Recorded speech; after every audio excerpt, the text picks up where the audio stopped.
ایاک نعبد و ایاک نستعین، اے اللہ ہم تیری عبادت کرتے ہیں اور تجھی سے مدد مانگتے ہیں۔ آج تاریخ کا وہ سیاہ دن جب عوام کے منتخب کردہ leader ex prime minister Imran Khan کو ناحق پکڑا گیا اور آج ان کو قید میں 3 سال ہو چکے ہیں۔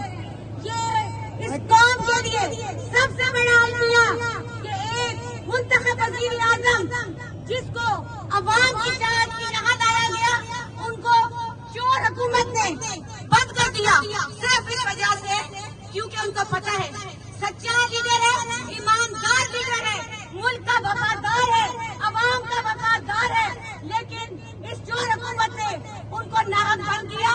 وہ تو کیا لیکن ان کی فیملی کو بھی ان کے ساتھ ملنے سے روکا گیا، ان کی بہنوں کو روکا گیا۔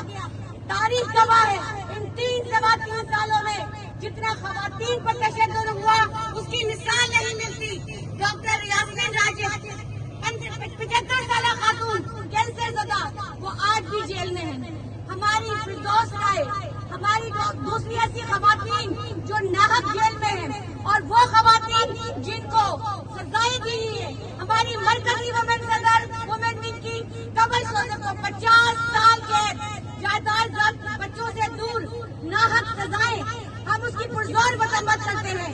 وومن ونگ سندھ جو ہے، وومن ونگ جو ہے میٹھو خان اور تمام پاکستان کی وومن ونگ اور تمام ہمارے بھائی اس وقت تک جدوجہد جاری رکھیں گے جب تک ہمارا لیڈر رہا نہیں ہو جاتا اور اس چور حکومت کا خاتمہ نہیں ہو جاتا۔ پاکستان، پاکستان